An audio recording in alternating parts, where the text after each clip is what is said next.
You are now tuned in to IERadio with Nappy 2000 and China. Hello, guys. We are with special guests. Bless. Introduce yourselves. Blessed. They don't know this is Bas360 all the way from Jamaica to Los Angeles. They don't know reggae artist, pop artist, producer, videographer extraordinary. You don't know Steamatic Records. You do it all. And who's your man right here?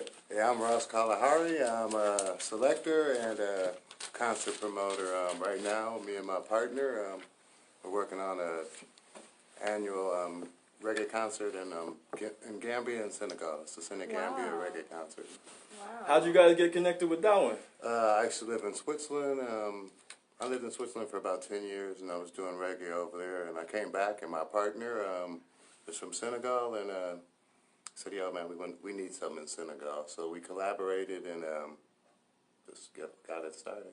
How was the energy in Senegal when it comes to like the passion and the music and the people and how they respond to it? Oh, everybody loves reggae music, man. Yeah. It's not only an African American treat; it's a global treat. It's not like my whole time in Europe, I traveled around, and as soon as I went to somebody's house, I look at your records. I see what you have, and it's either Bob Marley or Michael Jackson. So this means it's a global message. Oh yeah, it's getting across. But now we have to further it. No, it's not big enough yet. No, we don't have a big enough. Yeah, man. Jam, So. Get it jamming, get everybody involved, and get the whole community involved. Because reggae music is a broad genre. And a lot of people they try to squeeze it into a little small thing. So as soon as we can let the people know that it's much bigger than just even Bob Marley or the Dennis Brown or the Jimmy Cliff that everybody might just know because they're the foundation. Right. But there's the likes of many of these nice upcoming modern artists as well, other artists from the 90s, the 2000s, same way. So it's getting there. Why do you think they bottle reggae music so tight in a bottle? Because when I talk about reggae music, like you said, people probably only bring up maybe Bob Marley and Peter Tosh if they know who he is. But why do you think it's so tight like that? No one really can grasp it like that. Well, you have to understand, reggae music wasn't brought to the forefront like hip-hop music was brought to the forefront, although it is where hip-hop music actually started. Most definitely. Yes, because that's where it started. So when reggae music started to grow, there was a lot of limitations because of black people doing reggae music and the world and black people and the whole European structure of how they love the music, but they don't want you to have governance of your own music. Hip-hop is kind of different. You can kind of be more independent. We have just started learning to be more independent with reggae music. So, the artists then that break out big through VP Records or Island Records or Chris Blackwell or, Peter Tosh, that lineage, Bob Marley, the Wailers, all of them get more advanced advertisement, more marketing because that is what them use as the sound of reggae, you know what I'm saying? So if they don't know otherwise, you know what I'm saying, you're gonna stuck on thinking that is what reggae is and the songs surrounding that era. Which reggae is much bigger. Even the selectors in the dancehall here, they don't understand what's going on with the dancehall and the reggae because reggae music has grown. They're still in 2005, 2006 here in California. That's funny you said that because I was DJing and I was playing a reggae song and some dude was like, "Yo, man, why aren't you playing some 2018 reggae? Because there's some really good artists out right now." Exactly. And I can admit to it, I'm low-key kind of sleep to the reggae scene as of right now. But after hearing your music, I obviously see it's alive and well, and it's still flourishing heavy. Still fresh, and if you understand, everything is being revamped. Just like nothing is new underneath the sun. So, we're gonna revamp the music, bring back the fresh reggae root sound, and mix it and fuse it with the hip hop sound and the R&B sound, and get everybody trying to, get it as domestic as possible. Yeah, most definitely universal. Yeah, I'd like to share a story with you. When I was growing up, I'm a little older than him, so we won't say exactly how old. But, I remember I used to buy the Bob Marley records. Yeah, they had to be in a paper bag. You couldn't walk down the street with them. So the message, was the main thing to kind of stifle, because it's a gathering music. It's information. It's everything. It's uplifting. It's cultural. It's all these things. So to have this mainstream, it's not very good right now. I believe, myself, because when you talk about us as Africans knowing ourselves as royalty and who we are, our lineage, is really important. So and it's not, it's not taught in school, no. So reggae music, this is really important. Reggae music is a music where it's used to cut borders and to break reprogram down yourself. barriers and Yeah. and reggae music is a rebel music, and and they like to hear rebel things. We have to understand, just like people like to watch violent movies, them don't like violence per se. Exactly. You know what I mean? They're But just they like preaching to be about what they see. entertained. Exactly. Yeah. So reggae music is more entertaining to them than them actually trying to live the reggae life, or just them are gonna bring forth the reggae to the forefront. Because it is a lifestyle. Yeah. It is no more than just because, like I said, it's all these other things. It's, it can even be religion if you really, dwell into it. No? Yeah, people love black culture but don't want to be black. Yeah, Right. man. And the music that teach the people. Yeah, because it opens your eyes. Like Nigerians say, once your eyes are open, then you know the world. No? So for me, at 14, this was a big part of my life. So a lot of things we're finding out now about our culture, I knew at 14. So. And I used to tell people, it's like, you're crazy, man. How could I'm like, yeah, you know about the Egyptians, and well, not even the Egyptians, Kemet, no? So I was in tune at 14, and they're like, Kemet, what's Kemet? So this is what I mean, So there is a message in there, so it's just really listening to it, and they're talking about us. Yeah. That's really important. So growing up in Jamaica, like you were saying, people's perception is different out here. But being in Jamaica, growing up in it, what was it like?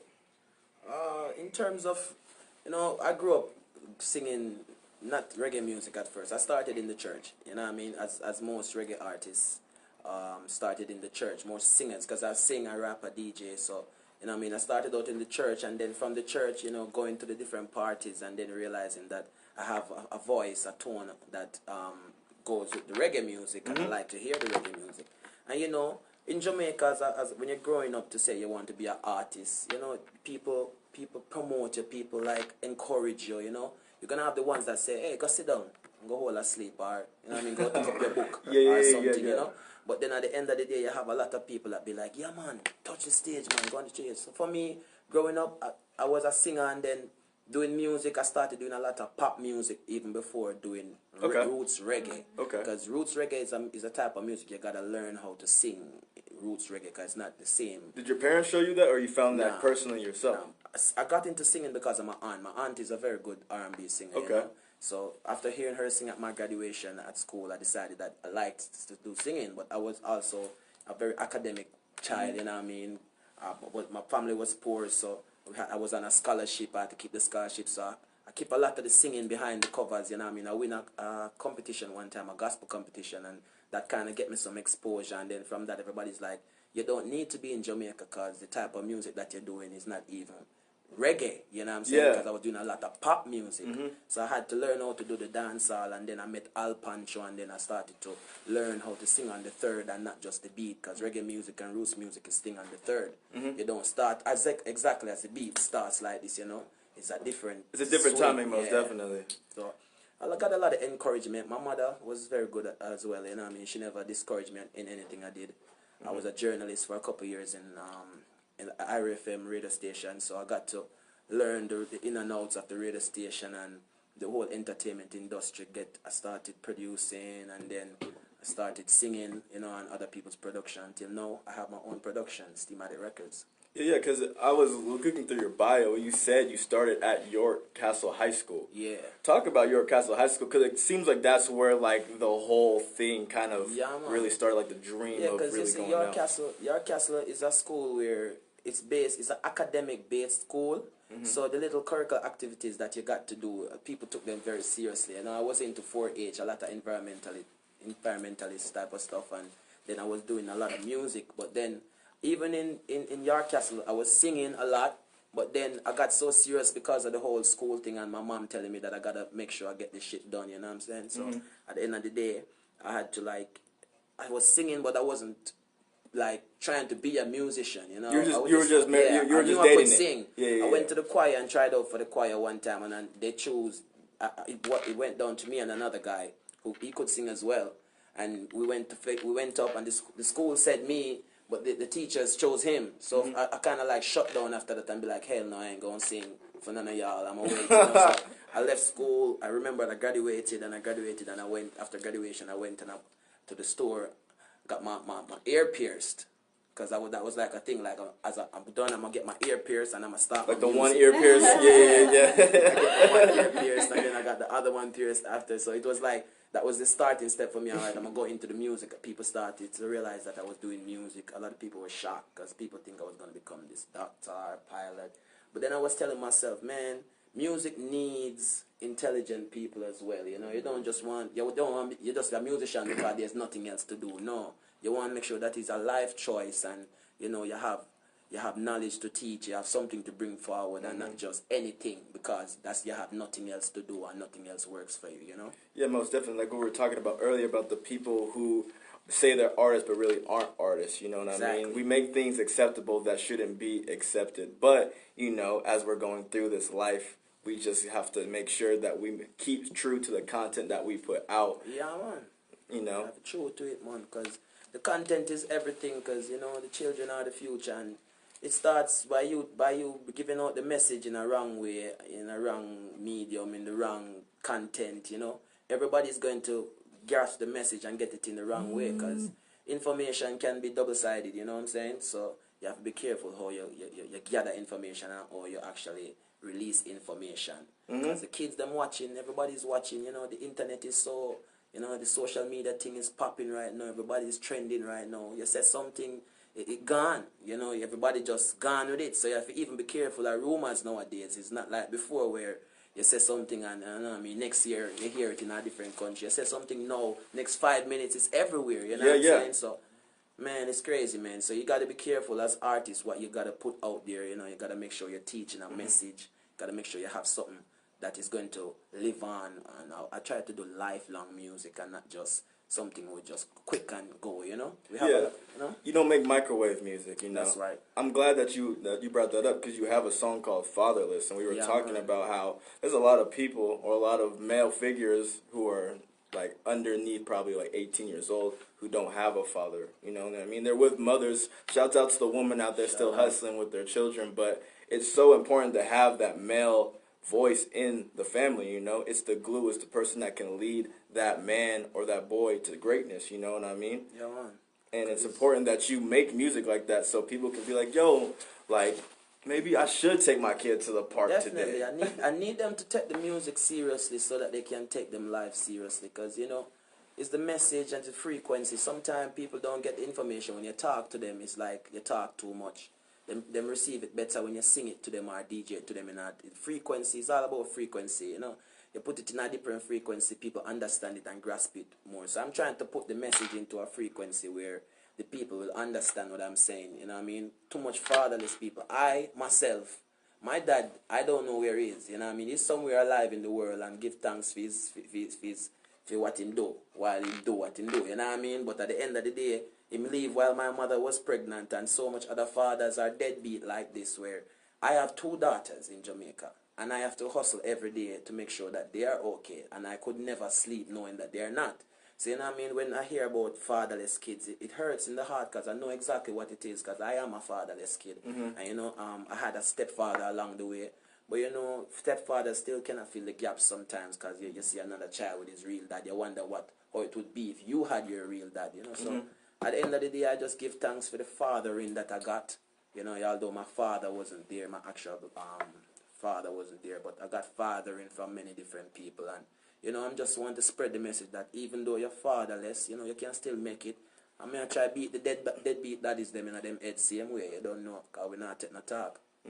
Most definitely. It takes a community to raise somebody, Yeah, realistically. That's what's lost. Not many people, honestly, like, I don't even know many of my neighbors in my neighborhood nowadays, you know? Yeah, it's definitely different now. I mean, I was a product of many fathers, you know? Yeah. Got many beatings by many people, too, you know? So, but, yeah, this is a good thing about our culture as far as Rastafarians know. We know that the next youth are our responsibility, too, you know? So this is why we not only govern them, but teach them, too, you know, the way, you know, and you open a door for somebody, you just can't open it. No, you got to at least give them some instructions, too, how to follow, right? Yeah. So this is very important, and to pass this down, our culture and everything, no, because this is the thing that can make you sad or not, you know, make you feel proud of yourself not knowing who you are. Like Marcus Garvey said, a tree without roots. Yeah, you're It's lost. really important. You know what I mean? Yeah.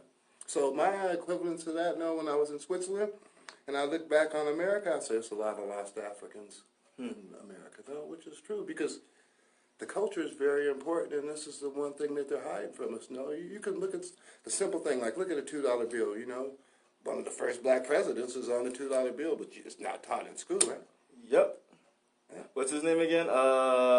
Jackson. Wait. His name is oh my goodness. Yeah, man, I can't. You know, right now I'm a little 1582. He was the president, though. I know that. Exactly. No. So this is really important. So this is what I mean by not really reading and knowing your culture and asking questions, wanting to know more about yourself, knowing more about your history. This is why, as him as an artist, me as a DJ, him as a DJ, we play this type of music. No, we don't really like feed into too many other types. No, I like hip hop, some of it, but when you start talking about drugs and all these other things and hallucinogenics, you lose me, no? So, and this is lost, and we're losing people like this, no? I mean, the opioid thing that's a part of it too, knowing these pills. So, Rastas, we're natural people. Herb is legal, so, I mean, this is my suggestion to you, and this is all about this too, clearing your mind and just, knowing that you're important, because we leave this for you. What's left? No, you can either build it up or it can all crumble. No? And I think it's important that you say, as a DJ, you don't play certain music. I've been looking at that lately. I think I'm guilty. I do play, negative music at times that is trending in the world. And I do think it's important to break new music, to break new frequencies to the world so people understand that, you don't really need to stick to the status quo in what's going on. You can play what you want. Your music can be positive and still have the same reaction to the drug, quote-unquote, opioid music that people put out. Of course, and you have to understand music. A lot of people don't understand music. As I said, it's frequency, brother. Yeah. Even I'm a producer, I'm an engineer. Before the music gets to the people, we run it through a certain frequency. And you have to understand, a lot of these producers are driving the people crazy.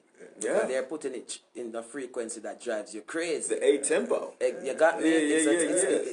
If you're not putting it through the 431, brother, it's like you have to put it to a frequency that calms the people and attracts a certain aura, a certain color aura when you're listening to music. 432. You got me? So at the end of the day, these people are just putting out crazy music because it's trending music. It gets you super hyped up and want you to, go do something crazy. But at the end of the day, it's not lifelong music, brother, because at the end of the day, it's not being stuck in the brain. Right.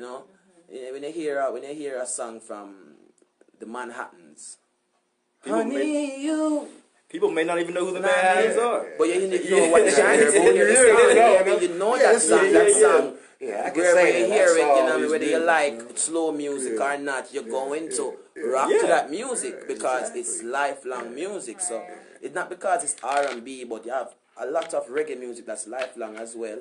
A lot of EDM, pop, whatever genre it is, you have lifelong music, and then you have the microwave music, as I said. So we are trying to do lifelong music.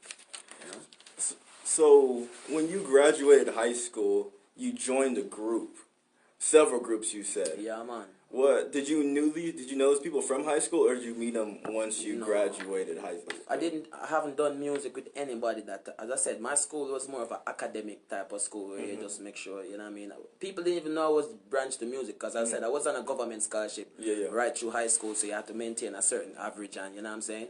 So at the end of the day, when I went to music, I started doing music because I was around a lot of Rastafarians, and then being around a lot of Rastafarians, and then starting to work for IERadio, which I'm seeing all these major artists coming in every day. I'm like, man, I'm talking to them. I'm like, hey, man, I got a beat. And they're like, really? And I'm like, they're going to record on my beat. I can't. I started like that, you know what I mean? Yeah. So I was nobody, and then, you know what I mean? So when I started doing music, people just came from the left, people came from the right, people that I don't know, you know what I mean? Most of these people that I do music with, I've never played cricket with them in the streets, you know what I mean?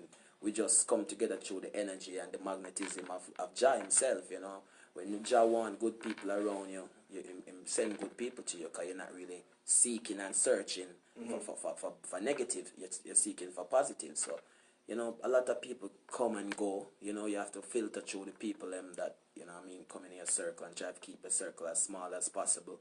But music for me, it's just friends, man. A lot of friends, you know. Yeah. Just, you go to a studio, meet a guy, even you don't know him from before, and you just meet him through music, and hey, let's do some music, and then become one thing to the other thing. Just like the guys I produce now in LA.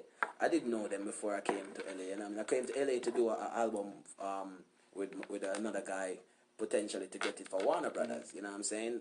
It didn't work out. I ended up starting recording another artist, right, and it led to me producing that artist to win business now. You know what I'm saying? So music is spontaneous. Color R the same way. You know what I mean? Color R the same way, and since I make Color R, we just been doing all these shows, going all over Los Angeles, all over California, and trying to break the barriers, you know. So music is a spontaneous thing, man. Tomorrow you might see somebody else that you're gonna make your life so much easier, you know what I'm saying? Man, that's a trip. It's a trip. It's crazy how God puts you in certain positions. Yeah, man. Once you think you may not be going somewhere, he's gonna be like, nah, man, wait. Something's coming right around the corner. Yeah, you have to know how to filter out the bad seed, just like anything, you know what I mean? Just like you're growing in anything growth process, you have to filter out the bad seeds, the bad weeds, you know what I mean? So it went from one stage, me being here, to me being there, to me being here, until I'm like, yo, listen, I need to have my own thing. So that's how I get my own thing, because I'm like, I'm done with you telling me that my shit is being shelved. I'm done with you telling me that this is not coming out. And, you know what I mean? I got to be careful. So at the end of the day, I went and I got my own production going, my own label going, and that's where it's been ever since, bro. And you have an artist underneath this label now, right? Yeah, I got 4 artists underneath this label. Shout them all out real quick. You know, shout out to Wisdom, you know what I'm saying, in San Francisco right now, and I mean, he's doing his master's degree at the university there, you know. Shout out to K-Nice. Shout out to my dancehall artist in Africa. Her song just came out yesterday. Her name is Victoria McCool. Go get it. It's called Happiness. On iTunes right now, Spotify, you don't know. And then we have Shereflection. Yeah, man. I like that name, Shereflection. Yeah, man. Shereflection is in Jamaica, you know. She's another hot Jamaican artist, you know. So I like working with the female artists then, because I have more luck with them, because I don't know if it's a charisma between me and them, or it's a charisma between them and the music. But them put more effort into their music. Yeah. You know what I mean? If I have artists that I've recorded and I'm telling them, yo, video time, you know, because music is not just going in the studio, record music, put it up and that's it. No, it's a whole production. It's a process. You know what I mean? So, you know, a lot of the times I be telling these guys, yo, come on, man, let's do music. Yeah. We record the music, then them caught up. And then the women, you tell them, yo, let's get this done. Them like, oh my God, I'm so excited. Them ready to go. They want to get them thing out there. So I try to work with more women than men, because I've had my fair share, you know, I've experienced with these men, and trust me, savage. Women, man, real talk. Women are on top right now. Shit. Because at the end of the day, they know what they want, man. You know what I mean? They women, you have to know, women have women intuition for a reason. They have when me personally, my personal thoughts was that when Jah was leaving, when Jah presence that was on earth, because Jah is not as present as he was before on earth. You know? When Jah presence was leaving earth back in the ancient days, him leave woman with a small gift and say, we're going to leave Onofe kind of have a small little power. You know, we're going to leave a small piece of the power with you guys. You know? Because you guys bring forth the children anyway. So, women smart, you know, man. They say woman is God. You know what I mean? Woman. Shouts out to all the women, bro. Well, we wouldn't be here if it wasn't for our right? Yeah, man. Them smart, man. Yeah. Don't get caught slipping, man. Don't get caught slipping, because you get on Facebook too, man. These girls ain't playing either. Trust me. They are not. So you have songs to preview tonight as well. Yeah, man. We got a few songs to preview. You don't know. Songs from the album. I have a new album. It's called Aki Vengo. Right now it's in Spotify, iTunes, Amazon, over 600 other stores worldwide, you know what I'm saying? I'm going to play a few songs from that. We got my new album is coming up. I do hip-hop as well, guys. So as well as reggae and dancehall, we have to fuse the music. So I'm going to do some hip-hop music right now. I have a new hip-hop album coming out, collaborative album. Me, K-Nice, Wisdom, Shanice Renee, you know, K-Slim and a few others, you know. So we have this hip-hop album coming out in December, so we're going to play a few I don't know if we got time to play a few tracks from that, but you know, we got that coming out, so stay tuned for that as well. I'm excited to hear the Fatherless one. Yeah, man. A lot of people like Fatherless is trending right now. Every time I sing that song at shows, a lot of people, you know, I'm in groove to it. And I'm shout out to Lady B. She always give me a lot of love. You don't know. We're about to listen to Fatherless right now.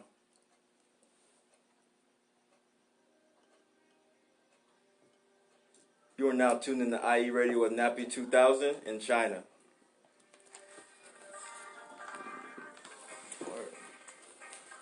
I just got really nervous, and then your dad was like, "Get in the conversation."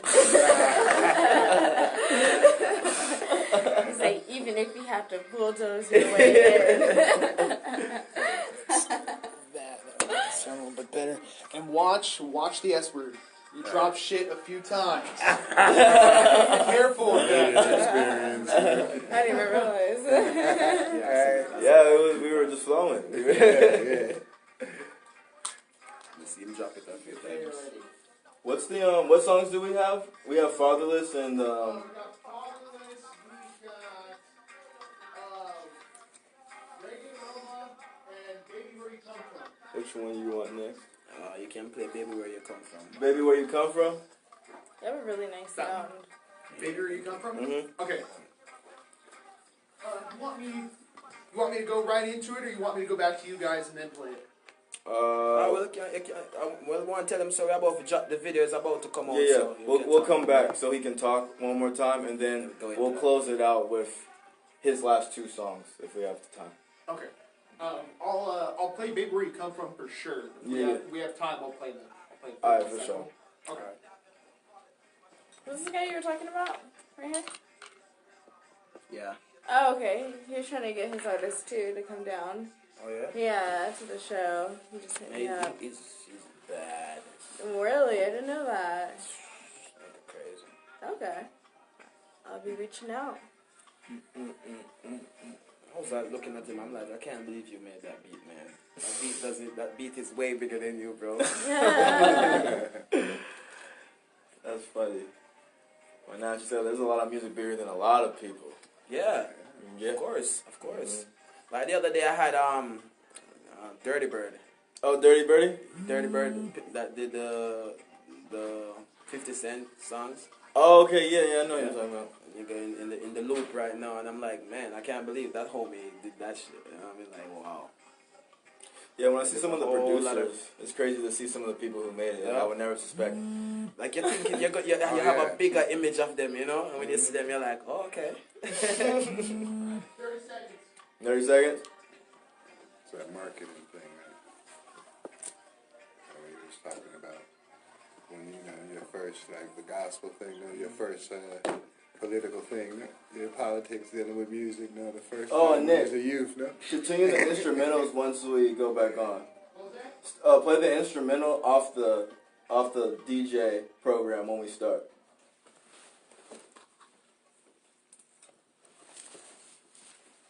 You are now back with IERadio. So once again, what's the next song we're about to listen to right now? Well, the next song is called Baby Where You Come From. It's from the Aki Vengo album, the Here I Come album that I just released. This song was it's the first single that I dropped from the album, so it's getting a lot of good rotation right now, It's more like it's one of those songs where I gotta ask this girl what's going on, It's like when you meet a girl for the first time, you're like, wow, where did you come from, So it's something like that. I'm break it down and let them know, Most definitely. And it's under your label, correct? Yeah, man. Steamatic Records, and it was co-produced by a producer in Chile, VMF Records. Okay. Yeah, because the whole album is co-produced by that guy. He made the beats. Shouts out to him. We're about to play, baby.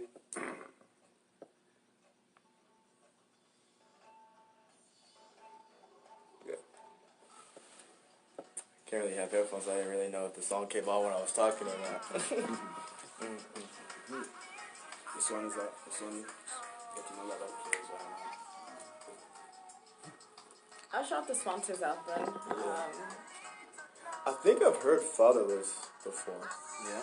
I think I've heard that song before. Unless you have like some more questions to ask afterwards, we might have time for the last one. If it's, let's see, it is. It's 10:50, 8:50. It's 8:50 right now. We need to be out at 59:50. 8:59:50. Yeah, we could talk real quick and then we'll just play the last song. Okay. What's the last song again? Reggae Aroma. Reggae Aroma. What are our sponsors? Puff Sauce Music Lounge and Puff Sauce, Music Lounge, Serious Cartoons. okay.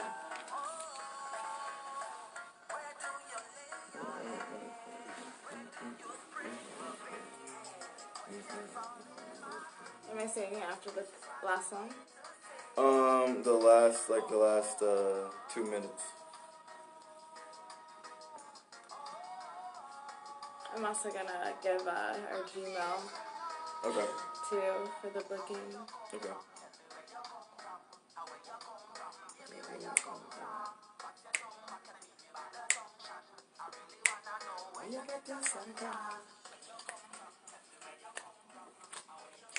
Baby, where you come from?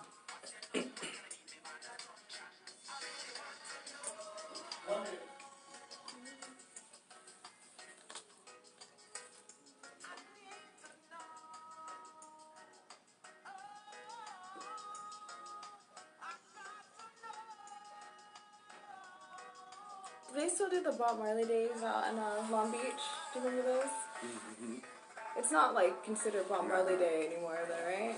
They had No. a Bob Marley Day. Yeah, they used to. No, it was really good. It was really good. My parents used to go every year.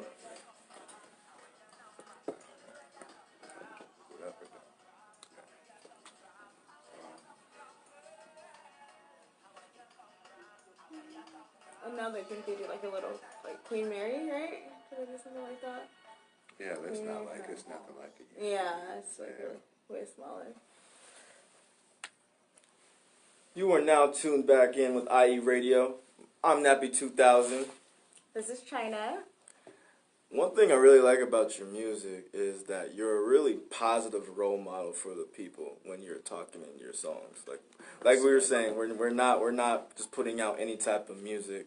It just goes back to the religion of what you guys believe in and what you're trying to produce to the children. That's right. And I truly do appreciate music like that all the time because it caters to all types of people. And I do appreciate that most definitely. So what's this next song that we're about to hear? Well, this one is called Reggae Aroma. You know, this one is more like a up-tempo carnival, festive type song, you know.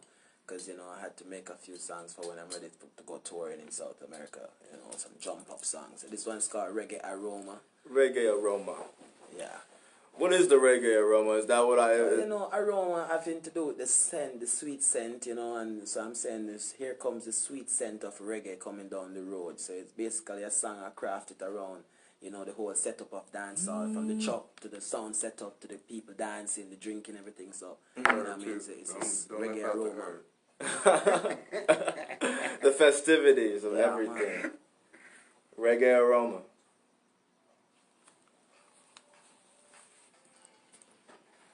That threw me the fuck off. I was like, Tripping. what is that? Tripping me out, man. I know. I was What like, is this? Shrooms and that, man. I really tripping out. it's finally done for. I think so. It's never happened before. I apologize. No, you good. Reggae. Oh, this is so, at least the show's almost over again. Mm-hmm.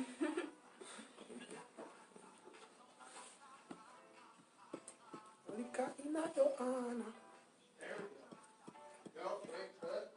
Yep.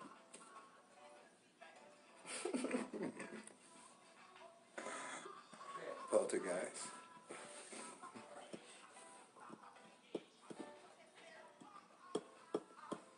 God, the reggae ya come, the reggae ya come, the reggae ya come, you smell the reggae aroma.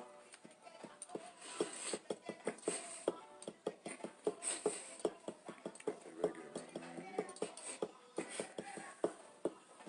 We have about 1 about 2.5 minutes left. Okay. In the song. Okay.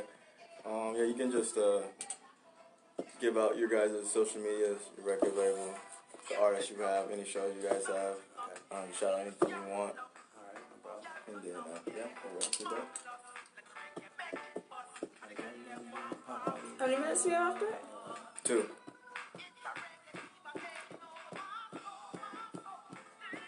you guys want to go first, or you want me to go after? You can go first and then we do the shout-outs. Okay. Take care of business. We'll shout out our event next week then. Yes. Also, guys, we're throwing an event November 17th. It's going to be a hip-hop canned food drive. It's going to be out in San Bernardino, but we'd love if you guys would make an appearance and stop by. We're going to have some vendors, great performances. Yeah. I'll send you the flyer. Okay. Yeah, because like I said, we like to try to break into the market out here too. Yeah, I like to live everywhere. You might see me anywhere. Phoenix, you know. Yeah. I'm everywhere now. Yeah, I think that's the way it should be, right? Because then you get to spread your life. Always.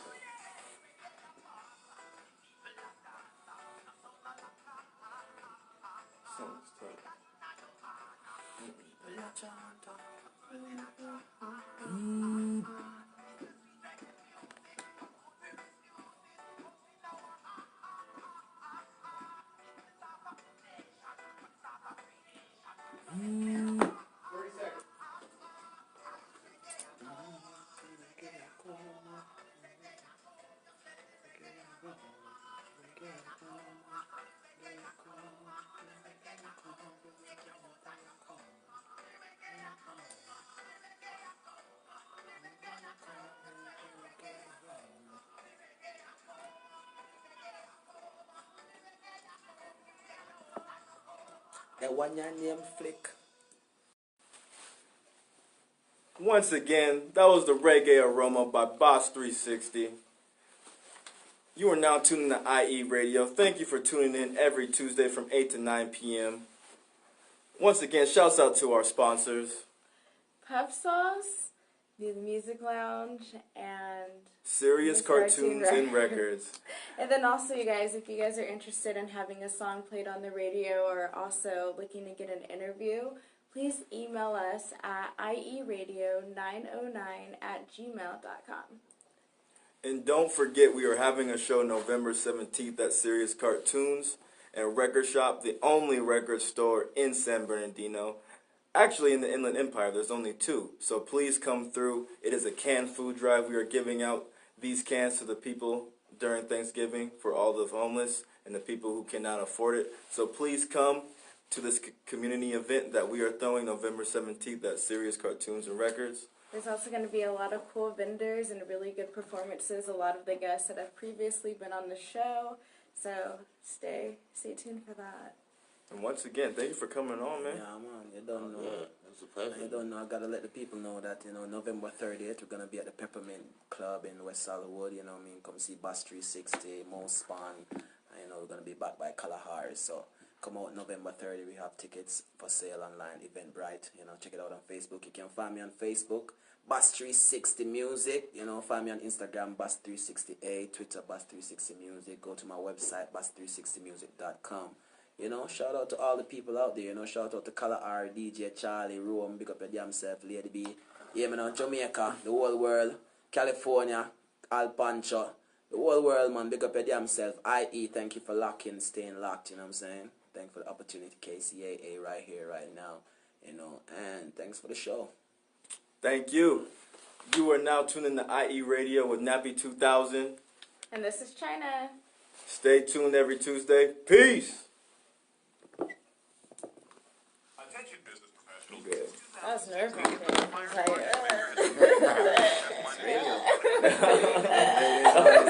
It's the last 5 minutes.